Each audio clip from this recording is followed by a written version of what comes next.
Baiklah, kembali dalam cerita-cerita di sebalik berita. Kalau diikutkan, bermula sebenarnya pada 1 Julai ataupun semalam, aktiviti ataupun majlis sosial termasuklah majlis perkahwinan dibenarkan berlangsung, tetapi dengan syarat ada aturan dan juga SOP-SOP-nya seperti yang anda saksikan tadi.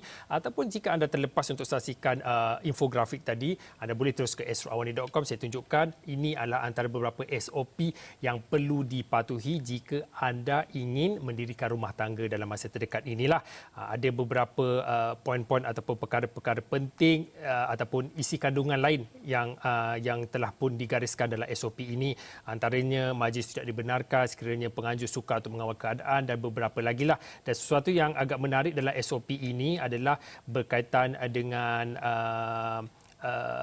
antaranya adalah seperti yang anda boleh bacakan inilah SOP-SOP-nya. Tetamu dilarang berkumpul ataupun berhimpun di luar ruang majlis sebelum ataupun selepas selesai majlis, kerana ini adalah antara SOP yang telah pun digariskan. Dan berkaitan dengan itu, saya nak kaitkan dengan ada satu cerita yang menjadi tular khususnya di Kluang Johor berkaitan dengan perkahwinan ataupun wedding yang dijalankan secara drive-thru ataupun pandu lalu. Difahamkan di Kluang, dan wartawan ataupun wakil Astro Awani di Johor, Ernalisa, ada membuat cerita tentangnya, menemu bual wakil ataupun menemu bual pengantin ataupun pasangan itu. Dan selepas ini saya akan bersama dengan Ernalisa, kerana Ernalisa kata ada cerita sebenarnya kenapa tiba-tiba perkahwinan secara pandu lalu ni menjadi tular di media sosial dan menjadi bahan berita. Kalau boleh Ernalisa, boleh kongsikanlah sedikit bagaimana cerita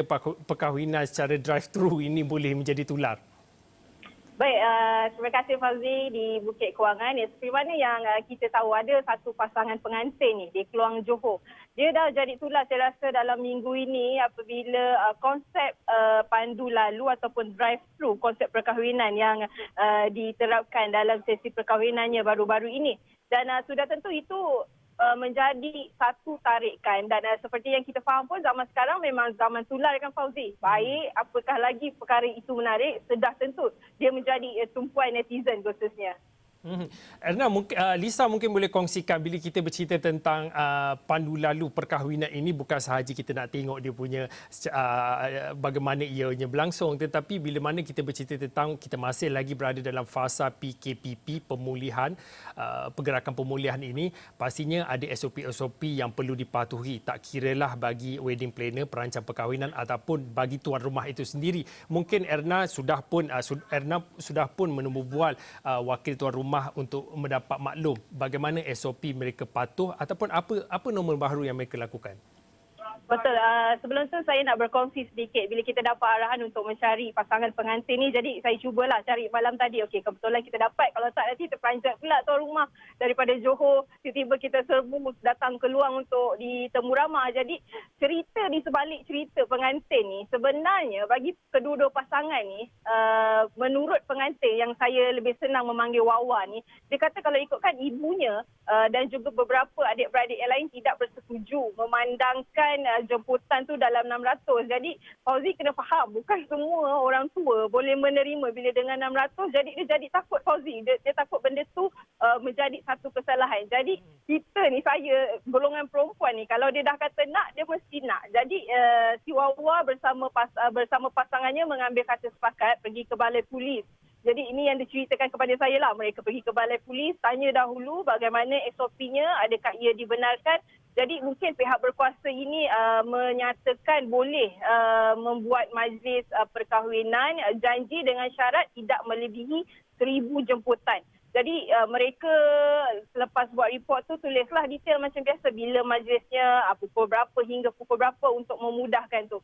Setelah itu mungkin mereka mendapat sepakatlah kepada keluarga masing-masing bahawa perkara ini dipersetujui ataupun dibenarkan oleh pihak berwajib. Namun yang menariknya, idea ini sebenarnya saya difahamkan dicetuskan sendiri oleh wedding planner-nya, iaitu daripada Dinas Bridal, yang menyatakan sebenarnya bagaimana ni dah 3-4 bulan puan pemilik Zinas berkongsi kepada saya tak ada job. Jadi dia kata dengan production untuk yang mengambil gambar pasangan, dia kata mungkin kita perlu buatkan sesuatu pembaharuan. Maksudnya konsep kepada pasangan ini kita perlu memenuhi dan masa sama tidak mahu melanggar SOP. Jadi mereka melakukan konsep drive-thru dengan cara mereka ataupun tetamu ini perlu melalui 3 checkpoint, di mana checkpoint pertama seperti biasa semua tetamu perlu melakukan imbasan suhu bagi memastikan tiada sebarang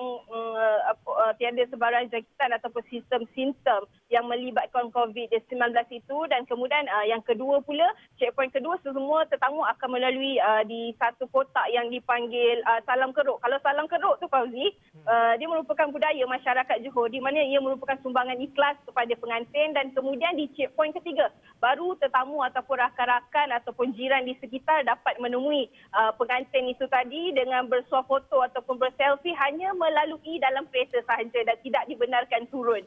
Itu yang menarik. Jadi mungkin benda-benda itu menjadi bualan dan menjadi viral setelah saya difahamkan pihak produksi Venus Production up gambar tu dan ia menjadi perbualan netizen.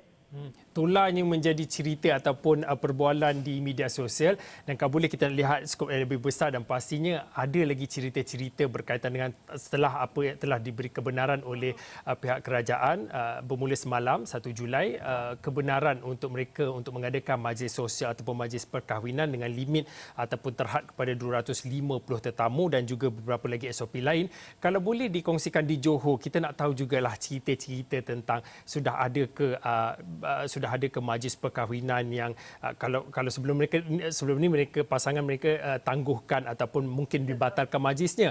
Tapi mungkin Erna boleh kongsikan cerita tentang di Johor pasangan-pasangan yang ingin mendirikan rumah tangga selepas ini. Ada dengar cerita-cerita sudah ada mereka nak ubah konsep, mungkin ada yang nak ikut seperti pandu lalu ni ataupun bagaimana?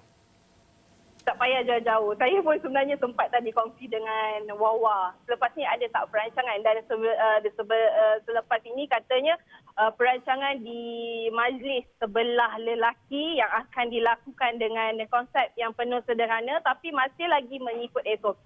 Memandangkan kedua-dua ini merupakan peniaga ataupun penjaja kecil yang menjual burger di bahu jalan. Jadi mereka kata dia nak buat satu kelainan di mana mungkin akan buat pandu lalu di bahagian perniagaan mereka di sebelah lelaki itu nanti. Dan kalau menyentuh soalan Fauzi itu tadi, bagaimana adakah pengantin-pengantin di Johor Bahru ini akan mengadakan majlis, sudah tentu ada dalam masa terdekat ini. Dan sempat jugalah saya bercerita ataupun bertanya apakah antara langkah-langkah yang akan diambil bagi terutama kepada pemilik bridal itu sendiri. Sudah tentu kebenaran ini diambil peluang oleh kedua-dua belah pihak, sama ada pasangan pengantin maupun pemilik bridal itu sendiri. Kalau bagi pihak pengantin, kebanyakan mereka menyerahkan 100% tanggungjawab itu kepada pemilik bridal untuk melaksanakan majlis mereka, Fauzi. Okey, terima kasih kepada Erna Lisa tentang cerita tularnya kisah ataupun cerita berita perkahwinan yang dilakukan secara pandu lalu di Keluang Johor. Pastinya Erna Lisa ada lagi cerita-cerita yang menarik akan dikongsikan kepada Astro Awani. Terima kasih kepada Erna Lisa. Saya kira itu sahaja untuk waktu ini cerita-cerita di Sebar Berita. Saya Fauzin, kita jumpa lagi.